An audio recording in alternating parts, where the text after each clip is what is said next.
प्रिय मित्रों, नमो नमः। आप सभी का संस्कृत प्रिय क्लासेस में स्वागत है। मित्रों, आज हम सभी सीखेंगे कि हम सभी को क्या पढ़ना है और अब इस 2 दिन में हम क्या पढ़ें और क्या ना पढ़ें। तो अभी तक जो अगर हम पूरे वर्ष भर नहीं पढ़े हैं, यानी पूरे वर्ष भर से लगातार नहीं पढ़ते चले आ रहे हैं, तो आज अब 2 दिन बचे हैं। ये जो टॉपिक मैं बता रहा हूँ आप सभी को, यदि आप इतने टॉपिक पर एक नज़र डालेंगे, यानी खाली 2 दिन पढ़ने मात्र से आपका 70 में 70 आ सकता है।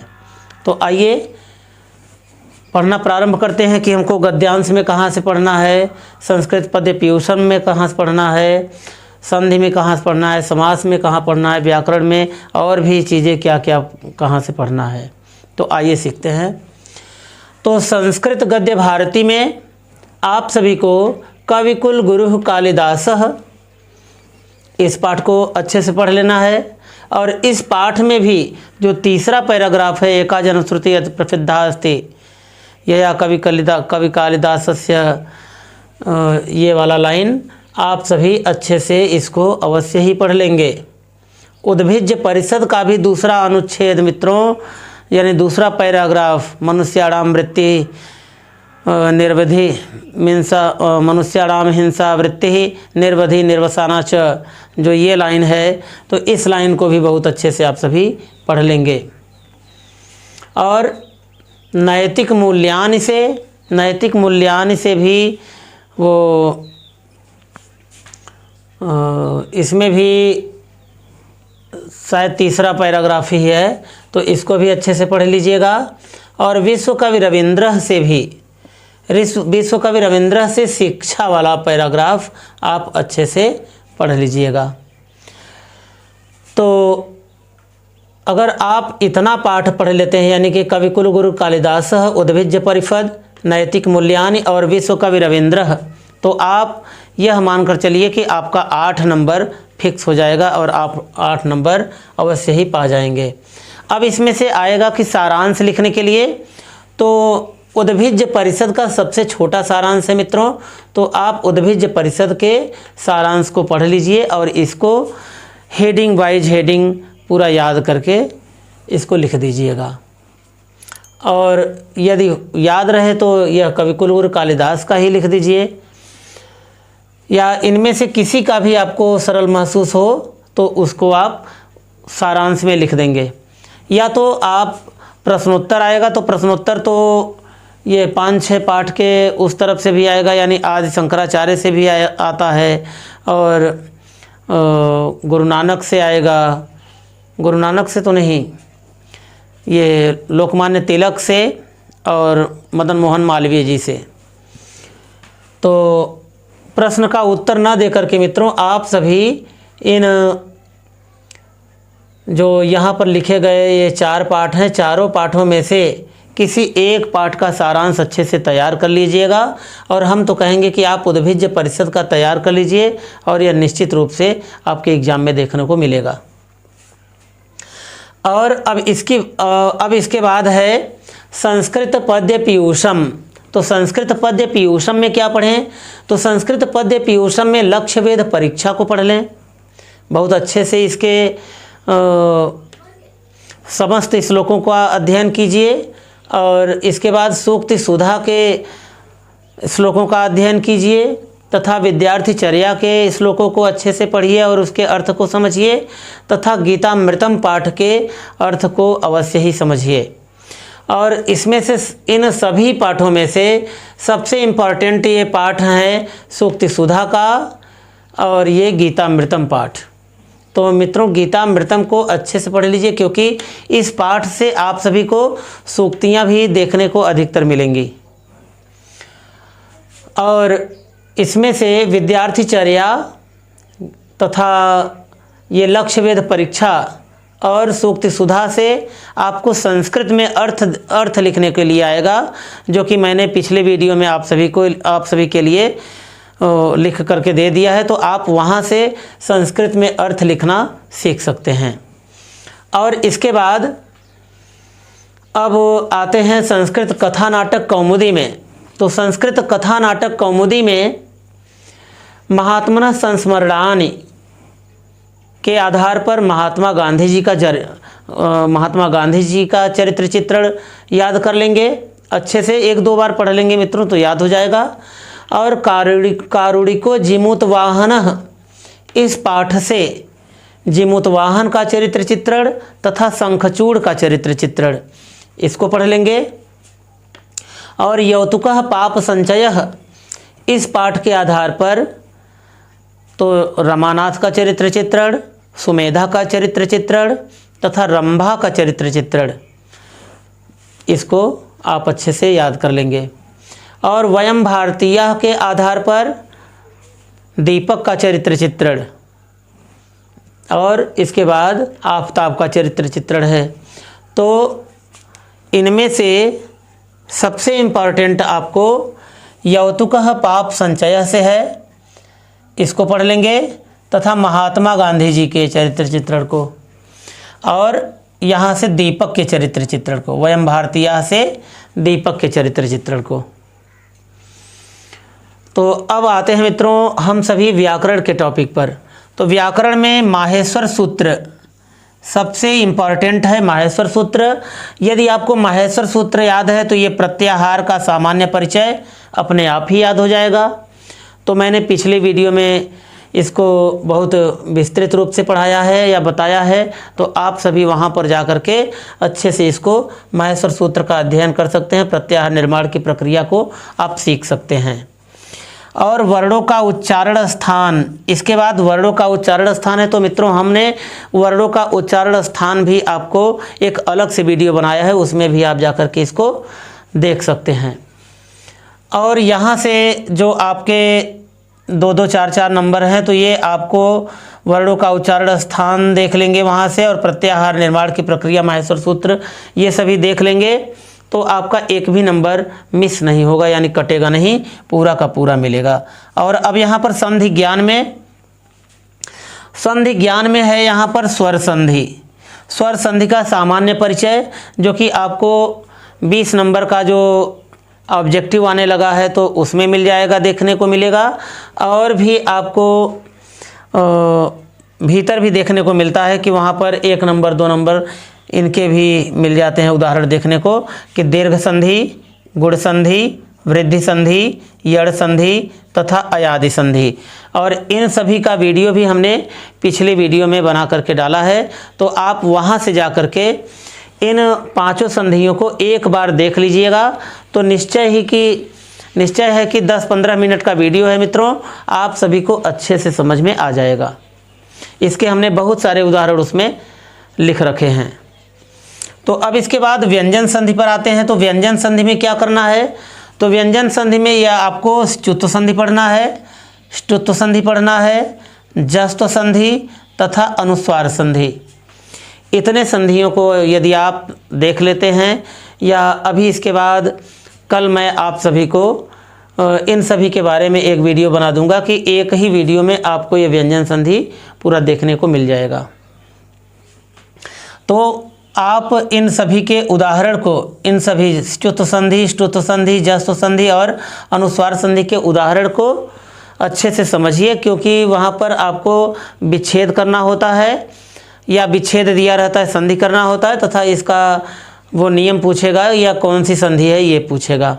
तो आप सभी को ये बता देना होता है कि च्युत संधि है इसमें, और इसका सूत्र पूछता है कभी कभी, तो सूत्र बता देना है कि च्युत्व का सूत्र होता है स्तोश्चुनाश्चु, या च्युत्व का होता है स्तोष्टुनाष्टु, और जस्त्व संधि का होता है झलाम जस झसी, झलाम जसो अंते और झलाम जसो अंते तथा झलाम जस झसी, क्योंकि इसके जस्त्व के 2 पार्ट होते हैं, एक अपदांत होता है, एक पदांत होता है।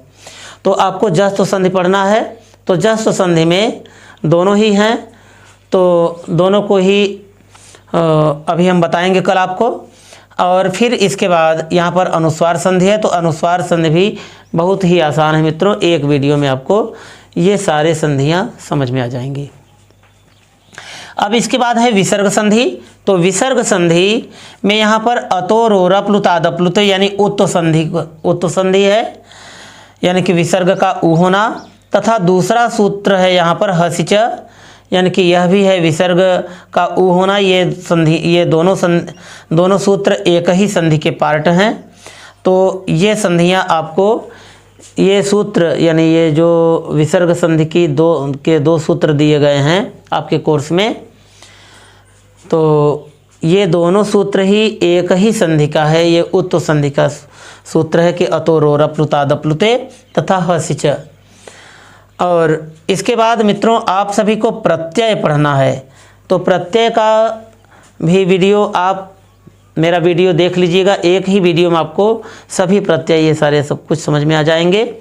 तो यहाँ पर ये त्वा प्रत्यय है, तुमुन प्रत्यय है, मतुप प्रत्यय है तथा अनियर प्रत्यय है, सत्र प्रत्यय, ठक प्रत्यय तथा टाप प्रत्यय।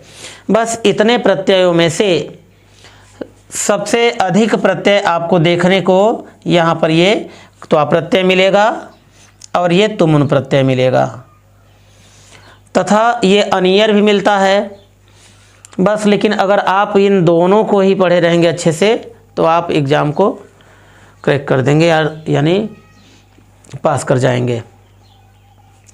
अब इसके बाद आते हैं, हाँ, संस्कृत कथा नाटक कौमुदी में मित्रों एक बात और है कि यहीं से आप सभी को प्रश्न भी देखने को मिलेंगे कि महात्मना संस्मरणान के ये जो महात्मना संस्मरणान पाठ का जो ये प्रश्नोत्तर है, उस प्रश्नोत्तर को भी अच्छे से याद कर लीजिएगा। और जो इसमें रिक्त स्थानों की पूर्ति दिया रहता है उसको भी महात्मा गांधी वाले इस महात्मना संस्मरणानि पाठ से ही अच्छे से पढ़ लीजिएगा आप सभी। और फिर कारुणिको जीमूत वाहन यौतुक पाप संचय और वयम भारतीय से जितने भी छोटे छोटे प्रश्न हैं, अत्यंत छोटे छोटे प्रश्नों को ही मित्रों आप सभी के कोर्स में पूछता है, तो आप सभी उसको एकदम तैयार रखिएगा। अब आते हैं समास में। समास में क्या पूछेगा? तो समास में अव्ययी भाव समास है, जो कि कुछ उदाहरणों को आप रट लेंगे तो भी आप आसानी से इसमें पूरा का पूरा नंबर प्राप्त करेंगे। और द्विगु समास के भी कुछ सीमित उदाहरण हैं तथा बहुब्रीहि समास के भी कुछ सीमित उदाहरण हैं। उनको एक बार आप देख लेंगे वीडियो को, फिर इसके बाद ये तीनों ही जो आपके कोर्स में हैं ये पूरा अच्छे से याद हो जाएगा। तथा कारक एवं विभक्ति में, कारक एवं विभक्ति परिचय में देखते हैं। तो यहाँ पर मित्रों आपको द्वितीया विभक्ति में एक सूत्र है अकथितम च। कौन सा है? अकथितम च, एक ये सूत्र है। एक अधिसिंह स्थासाम कर्म, एक इस सूत्र को। तथा यहाँ पर ये अभितः परितः समया निकषा हा प्रतियोगेपि द्वितीया, तो इस सूत्र को भी आप सभी अच्छे से पढ़ लीजिएगा। तथा तृतीया विभक्ति का सूत्र है साधकतम करणम कर्तृकरणयोस् तृतीया, साधकतम करणम कर्तृकरणयोस् तृतीया। तथा इत्थम भूत लक्षणे ये है, तथा इसमें येनांग विकारः है, सह युक्ते अप्रधाने तृतीया। तो इनमें मित्रों सबसे इम्पॉर्टेंट यहाँ पर ये है आपका इत्थम भूत लक्षणे तथा ये येनांग विकारः। तो येनांग विकारः सबसे इम्पॉर्टेंट है, क्योंकि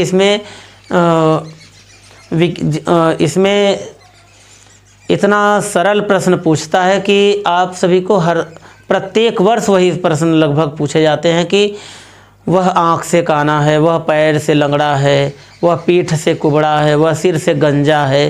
तो ये कुछ सीमित उदाहरण हैं, इनको आप याद करके ये अच्छे से आप इनमें भी पूरा का पूरा नंबर प्राप्त कर सकते हैं। अब इसके बाद आते हैं चतुर्थी विभक्ति में। चतुर्थी विभक्ति में मित्रों हमने एक ही सूत्र लिखा है, नमः स्वस्ति स्वाहा अलम वखट योगाच्च। तो आप इसको याद कर लेंगे, इनके उदाहरण को अच्छे से पढ़ लीजिएगा और समझ लीजिएगा कि नमः स्वस्ति स्वाहा अलम वसट योगाच्च। और फिर अब इसके बाद यहाँ पर आते हैं पंचमी विभक्ति में। तो पंचमी विभक्ति में एक है कि ध्रुवम पाए अपादानम अपादाने पंचमी, इस सूत्र को पढ़ लीजिएगा। तथा इसके बाद है भीत्रार्थानाम भय हेतु, भीत्रार्थानाम भय हेतु, जो कि इसमें होता है कि स्वानात स्वानः व्याघ्राद बिभेति, बालकः सर्पाद बिभेति, इस तरह से। और यहाँ पर ध्रुवम पाए अपादानम, इस तरह से इसके उदाहरण होते हैं कि वृक्षात् पत्राणि पतन्ति, तो इस तरह से।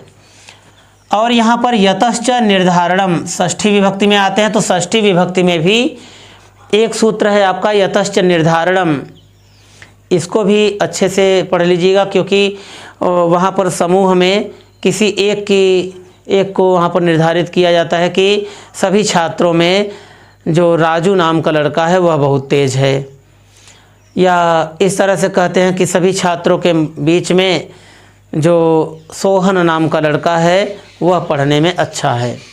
तो यहाँ पर यतश्च निर्धारणम से हो गया। अब यहाँ पर सप्तमी विभक्ति के सूत्र में आते हैं, तो सप्तमी विभक्ति में आधारोधिकरणम सप्तम्यधिकरणे च तथा साधु साधु प्रयोगे च, यहाँ पर साधु साधु प्रयोगे च, इस सूत्र को भी अच्छे से आप सभी एक बार पढ़ लेंगे तो आप सभी को याद हो जाएगा। और पूरा आप 70 में 70, यानी कि 70 नंबर का ये आपका पेपर है, तो 70 नंबर में पूरा 70 प्राप्त कर सकते हैं। थोड़ा लिख करके आप अपनी राइटिंग अच्छी कर लीजिए, तथा बीच में कट ना करिएगा, किसी भी प्रश्नोत्तर को लिखते समय बीच बीच में बार बार कटिंग ना हो। अब यहाँ पर आते हैं मित्रों शब्द रूप में। तो शब्द रूप में हमको क्या पढ़ना है? शब्द रूप में वारी के शब्द रूप को पढ़ना है। गो बराबर बैल, राजन तथा करिन। तो आप इन शब्द रूपों को याद कर लीजिएगा, और यदि आप सभी को ये शब्द रूप अच्छे से याद हो जाते हैं तो आप इन शब्द रूप का भी जो नंबर होता है वो पूरा का पूरा आप सभी प्राप्त कर सकेंगे। तो मित्रों, अब हमको नहीं लगता है कि इसमें कुछ आपको बताना पड़ेगा, क्योंकि आप सभी पहले से भी बहुत सारा कुछ सीखे हुए ही हैं। तो अब इसके बाद हम ये चाहते हैं कि सबसे पहले आप एग्ज़ाम में निबंध लिखने का प्रयास करें, क्योंकि निबंध आपका 8 नंबर का आता है और 8 ही लाइन लिखने पड़ते हैं। तो बिल्कुल छोटी छोटी लाइनों को आप सभी, मैंने अभी पिछले वीडियो में सारे निबंध जो इम्पॉर्टेंट हैं, यानी जो महत्वपूर्ण है, वो सभी निबंधों को मैंने पिछले वीडियो में डाल रखा है। तो आप वहाँ से विद्या के निबंध को, परोपकार के निबंध को और सत्संगत के निबंध को तथा अनुशासन का है, तो आप सभी इन 3-4 निबंध को अच्छे तरीके से याद कर लीजिए और लिख करके मित्रों आप लोग अभ्यास करके उसको याद करिए, ताकि इनके जो हलंत विसर्ग हैं, हलंत है, विसर्ग है, मात्रा है, तो इन सभी में किसी प्रकार का दोष ना हो, और ताकि आपको 70 में 70 पूरा अंक प्राप्त हो सके। तो अब इसके बाद आते हैं अनुवाद। तो अनुवाद में भी मित्रों आप सभी को बिल्कुल साधारण ही अनुवाद आएंगे, क्योंकि हमने आप सभी को पहले से भी वीडियो बनाया हुआ है। तो आप वहां से जा कर के एकदम साधारण अनुवाद, छोटे छोटे अनुवाद आप वहां से सीख लीजिए, यानी कि लट लकार और लंग लकार, इन सभी के वीडियो को आप अच्छे से देख लीजिए, और एक ही वीडियो देखने मात्र से आप सभी को ये अनुवाद अच्छे से समझ में आ जाएंगे। तो मित्रों, अब हमको तो नहीं लगता है कि कहीं से किसी प्रकार का इसमें संशय महसूस होता होगा आपको। आशा है कि आप सभी को ये जितना भी हमने पाठ्यक्रम पर चर्चा किया है आपसे, तो आप इससे संतुष्ट होंगे, और अभी से अपनी पढ़ाई में लग जाइए और एक भी मिनट आप समय बर्बाद न करिए, क्योंकि आपको 70 में 70 पूरा प्राप्त करना है। तो बेस्ट ऑफ लक। फिर मिलते हैं मित्रों अभी हम नेक्स्ट वीडियो में, तब तक के लिए नमो नमः।